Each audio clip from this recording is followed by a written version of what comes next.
Hello guys, welcome back to my channel. यदि आप एक क्लास 9th के स्टूडेंट और आप लोग का एग्जामिनेशन है मैथमेटिक्स का, तो मैं सेकंड टर्मिनल एग्जामिनेशन का ओरिजिनल पेपर लेकर के आ चुका हूं। इस वीडियो में हम लोग पूरा इसका ऑब्जेक्टिव क्वेश्चंस देखने वाला है। सब्जेक्टिव क्वेश्चंस आपको मेरे नए चैनल पर मिलेगा, जिसका लिंक डिस्क्रिप्शन में है।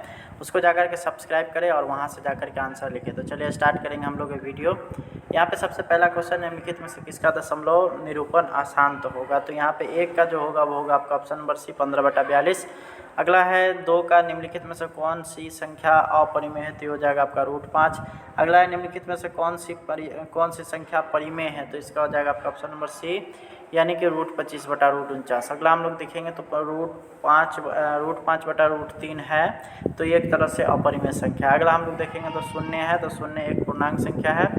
3 यहाँ 8² का घनमूल निकालना है, तो ये क्या हो जाएगा आपका 4 हो जाएगा। ठीक है। अगला हम लोग देखेंगे तो सबसे बड़ी प्राकृतिक संख्या अनंत होता है, सबसे छोटी प्राकृतिक संख्या 1 होती है। ठीक है, शून्य नहीं। ठीक है, शून्य जो होता है वो पूर्ण संख्या होता है, एक सबसे छोटी प्राकृतिक संख्या। अगला हम लोग देखेंगे तो सबसे छोटी अभाज्य संख्या क्या है, तो वो होगा 2, 1 नहीं। ठीक है।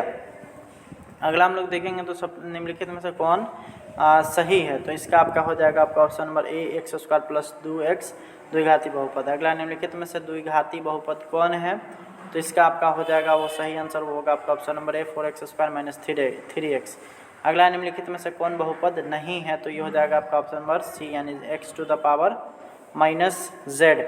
अगला निम्नलिखित में से कौन सा बहुपद है, तो इसका आपका सही जो आंसर हो जाएगा आपका ऑप्शन नंबर बी, क्योंकि √3/2 + x² है और जो कि बहुपद का एक रूप है। अगला हम लोग देखेंगे तो एक चर वाले रैखिक समीकरण के कितने हल होते हैं, तो एक चर वाले अगर रैखिक समीकरण होंगे तो उसका केवल और केवल एक हल होगा। ठीक है। अगला हम लोग देखेंगे तो दो चर वाले एक घातीय समीकरण के कितने हल होंगे, तो इसका आपका अनगिनत हल हो जाएगा। अगला समीकरण 3x + 5 = 0 का हल क्या होगा, तो इसका आपका जो सही आंसर हो जाएगा वो होगा आपका ऑप्शन नंबर बी, यानी -5/3। अगला है y + 3 = 0। दो चरों x एवं y में व्यक्त करने पर x का गुणांक क्या होगा, तो ये 0 होगा। ठीक है। अगला हम लोग देखेंगे तो 3, 0, 0, 3 और 2, -1 समीकरण के 3 हल हैं, तो इसमें से समीकरण आपको चुनना है, तो वो हो जाएगा आपका option number B, x - y = 3। ये इसका हो जाएगा आंसर। अगला है मूल बिंदु का निर्देशांक क्या होता है, तो मूल बिंदु का निर्देशांक बात किया जाए तो 0, 0 होता है। x = a का आलेख y अक्ष के समानांतर होता है। तो यहाँ पे देखिएगा, जब 20 का जो आंसर हो जाएगा वो होगा आपका ऑप्शन नंबर ए, एक सरल रेखा के लिए। ठीक है। अगला हम लोग देखेंगे, यदि बिंदु 3, 4 समीकरण 3y = 9x + 7 के आलेख पर स्थित हो, तो a का वैल्यू क्या होगा। तो यहाँ पे ना a क्वेश्चन में है ही नहीं, जिस कारण से ये पूरा का पूरा क्वेश्चन ही रॉन्ग है। ठीक है। अगला हम लोग चलेंगे समीकरण x - 2y = 4 के हल क्या होंगे, तो इसका 22 का अगर हम लोग देखेंगे तो ये हो जाएगा आपका ऑप्शन नंबर सी, 4, 0। अगला है x अक्ष का समीकरण y = 0, तो y अक्ष का समीकरण हो जाएगा x = 0। अगला है क्या y - 8 = 4 का हल 4, 8 है, तो हाँ, क्योंकि 8 में से जब 4 घटेगा तो 4 आ जाएगा। 3, 0 कहाँ स्थित है, तो 3, 0 जो होगा वो x अक्ष पर स्थित होगा। अगला है दो समांतर चतुर्भुज के समान आधार एक ही समांतर भुजाओं के बीच है, तो उनके क्षेत्रफलों का अनुपात क्या होगा, तो वो हो जाएगा बराबर, क्योंकि जैसे ही दो समांतर रेखाओं के बीच जो भी आकृति बनती है उनका क्षेत्रफल समान होता है, इसलिए उनका अनुपात क्या हो जाएगा, 1:1। अगला है रैखिक युग्म के कोण का योग क्या होता है, तो रैखिक युग्म पर कितना भी कोण बन जाए वो 180 डिग्री हो जाएगा। ठीक है।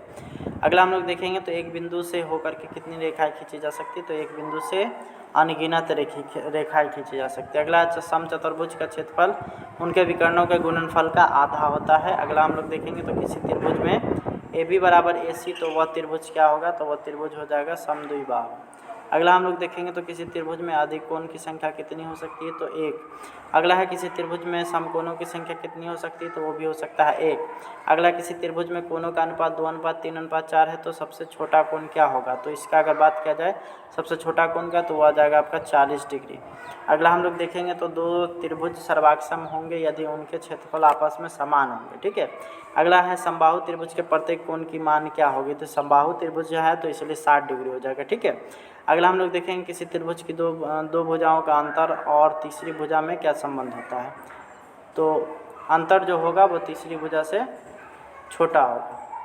अगला हम लोग देखेंगे तो है किसी त्रिभुज के अधिक से अधिक हो सकते हैं तो एक समकोण। अगला है वह चतुर्भुज जिसकी चारों भुजाएं समान होती हैं किंतु कोण समकोण न होता है उसको क्या बोलते हैं, तो उसको समचतुर्भुज बोलते हैं। अगला है यदि समांतर चतुर्भुज की सभी भुजाएं बराबर हों और एक कोण समकोण हो तो आकृति क्या कहलाएगी, तो ये कहलाएगी आपका विषमकोण समचतुर्भुज। अगला हम लोग देखेंगे तो अगला यहाँ पे है बिंदु -2, -3 किस चतुर्थांश में है, तो ये तृतीय चतुर्थांश में होगा। वाई अक्ष के प्रत्येक बिंदु का x निर्देशांक क्या हो जाएगा, तो x निर्देशांक 0 हो जाएगा। अगला है x अक्ष पर प्रत्येक बिंदु का y निर्देशांक क्या हो जाएगा, तो ये भी हो जाएगा 0। अगला है क्या 4,5 एवं 5,4 एक ही बिंदु को निरूपित करते हैं, तो नहीं। अगला है जिस बिंदु का x और y निर्देशांक दोनों 0 हो वह बिंदु कहाँ पर स्थित होता है, तो वह मूल बिंदु पर स्थित होता है। अगला सवाल अगर हम लोग देखेंगे तो यहाँ पे है यदि किसी बिंदु का भुज 0 हो तो वह बिंदु कहाँ पर होगी, तो y अक्ष पे, ठीक है। अगला हम लोग देखेंगे तो एक फुटबॉल का व्यास 24 सेंटीमीटर, तो उसमें हवा का आयतन क्या हो जाएगा, तो 46 का होगा आपका ऑप्शन नंबर सी, यानी कि 2304 पाई सेंटीमीटर क्यूब। अगला है किसी घनाभ के किनारों की कुल संख्या कितनी होती है, तो 47 का हो जाएगा आपका ऑप्शन नंबर ए, यानी कि 12। अगला है किसी घनाभ के सतहों की कुल संख्या कितनी होती है, तो 6। अगला है गोले के आयतन जिसकी त्रिज्या r हो निम्नलिखित में से कौन होगी, तो 4/3 पाई r क्यूब, यानी ऑप्शन नंबर सी। अगला है अर्धगोला का पृष्ठीय क्षेत्रफल क्या हो जाएगा, तो अर्धगोला का अगर पृष्ठीय क्षेत्रफल यानी कि वक्रपृष्ठ क्षेत्रफल यानी 2 पाई r स्क्वायर होता है, शंकु का आयतन डैश पाई r स्क्वायर h होता है, तो यहाँ पे 1/3 हो जाएगा। अगला हम लोग देखेंगे तो किसी सम्मेलन की त्रिज्या एवं ऊंचाई दुगुनी कर दी जाए तो सम्मेलन का आयतन कितना गुना हो जाएगा, तो ये 8 गुना हो जाएगा। अगला है यदि किसी वृत्त की त्रिज्या दुगुनी कर दी जाए तो पहले और बाद के वृत्त के क्षेत्रफल का अनुपात क्या हो जाएगा, तो पहले और बाद बोल रहा है इसलिए 1:4। अगर किसी घन की भुजा दुगुनी कर दी जाए तो मूल घन और परिणामी घन का आयतन का अनुपात क्या होगा, तो ये 54 का जो आंसर होगा वो होगा आपका ऑप्शन नंबर बी, यानी कि 1:8। अगला है वर्ग अंतराल 25 से 31 का वर्ग चिन्ह क्या होगा, तो इसकी अगर बात किया जाए तो होगा आपका ऑप्शन नंबर सी, यानी 28 निम्नलिखित संख्याओं का माध्य क्या होगा, तो 56 का अगर हम लोग माध्य की बात किया जाए तो इसका हो जाएगा आपका ऑप्शन नंबर 6, यानी कि 4। अगला हम लोग देखेंगे तो यहाँ पे है प्रथम 5 प्राकृतिक संख्याओं का माध्य क्या होगा, तो 57 का आपका हो जाएगा आपका ऑप्शन नंबर बी। अगला है x, x+2, x+4, x+6 और x+8 का माध्य क्या हो जाएगा, तो 58 का जो हो जाएगा वो होगा आपका ऑप्शन नंबर बी, यानी x+4। अगला है a, b और c का माध्य क्या होगा, तो a+b+c/3। और 60 नंबर अगर क्वेश्चन देखेंगे तो यहाँ पे आपको आंकड़ा और बारंबारता दिया गया है, तो इसका जो आंसर हो जाएगा आपका 60 का जो आंसर हो जाएगा वो होगा आपका ऑप्शन नंबर ए, 9.93 इसका आंसर आ जाएगा। तो इस तरह से यह वीडियो यहीं पे समाप्त होता है।